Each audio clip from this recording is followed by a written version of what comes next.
Good day, friend. Welcome to our 11th broadcast in this series, The Revelation of Hope. The topic for this broadcast is Revelation's Answer for Society's Crumbling Values.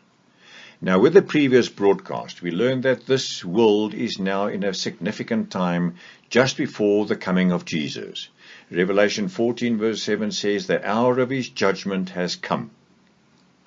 Secondly, Revelation describes details about the judgment, and the book of Daniel predicts when and where. Thirdly, everyone will be judged depending on whether they have confessed their sins and allowed the righteousness of Christ to be counted to their record, or if they've rebelled against God and refused Jesus' offer of atonement. Fourthly, Lucifer introduced a question into the universe concerning God's character, his fairness and his integrity. And this time is also the hour of God's judgment. God is also being judged during this time, and this judgment resolves the conflict between Christ and Satan. Fifthly, during this time, God opens the records of human lives before the whole universe, so that all can see that everyone who is lost because of their own individual choices. Number 6. The fact that when Christ returns and the resurrected righteous meet him in the air means that the judgment has already taken place. Thus, this judgment process is something that obviously occurs before the second coming. Seventhly, Daniel 8 verse 14 tells us in that very significant text when the judgment will take place. For 2,300 days, then the sanctuary shall be cleansed. Number 8. When the high priest went into the sanctuary once a year, it was called the Day of Atonement. It was a day of judgment. It was also called the Day of the Cleansing of the Sanctuary. And on this, the most important day in the Jewish year, the high priest went into the most sacred part of the temple, before the very Ark of the Covenant, which represented the throne of God. Number 9, every Israelite that did not participate was cut off from the camp of Israel. They were judged, they were separated. So the cleansing of the sanctuary in the Old Testament illustrated something that would happen before Christ's return. Number 10, for 2,300 days, then the sanctuary shall be cleansed. Friend, thus this refers to a judgment that takes place before the end of Earth's history. Number 11, we learn that in the light of Ezekiel 4 verse 6, the prophecy of Daniel 8 of the 2,300 prophetic days equals 2,300 literal years.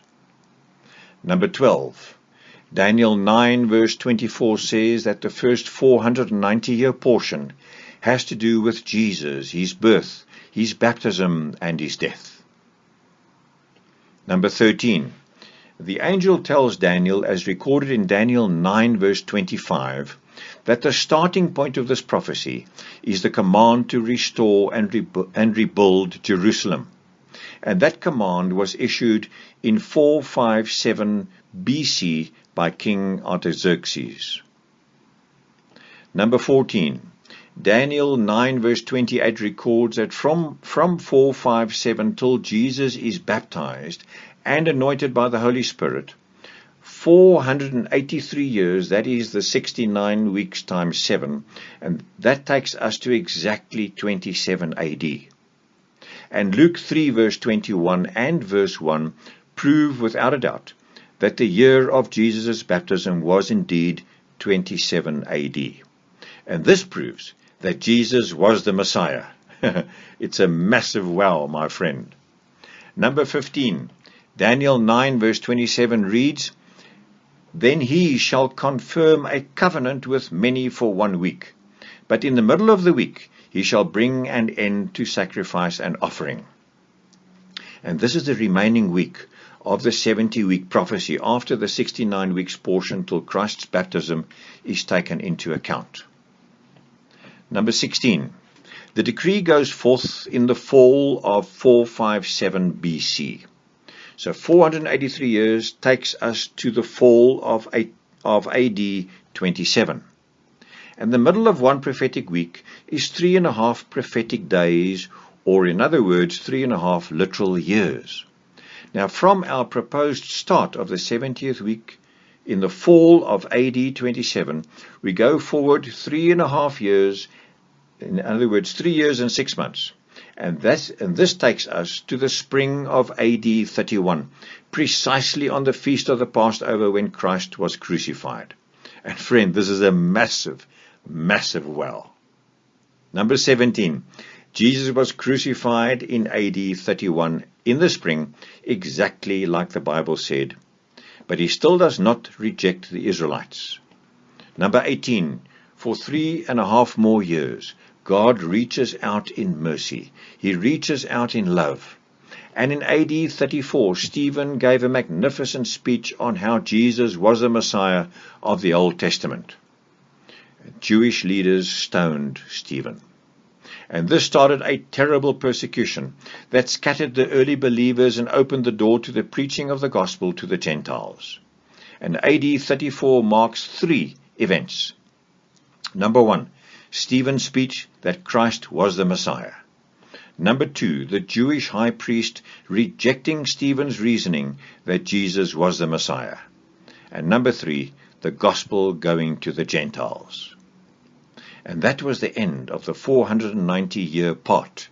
Now, what is left is 1,810 years. Now, if we take AD 34 plus 1,810 years, we get to 1844. So the 2,300 years from 457 before Christ takes us down to 1844. Now, friend, what did the Bible predict would happen at the end of 2,300-day year prophecy?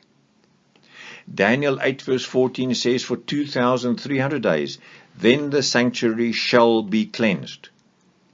Now, the prophecy tells us that the sanctuary would be cleansed and the judgment would begin. In other words, since 1844, we have been living in God's judgment hour. And according to this prophecy, we are now living in a very unique time in Earth's history when the destinies of the entire human race are to be settled. God gave John a vision of the judgment hour as recorded in the book of Revelation. And John portrays this as a time when an urgent message, as proclaimed by an angel flying swiftly through the sky, saying to every nation under heaven, in Revelation 14 verse 7, fear God and give glory to him, for the hour of his judgment has come.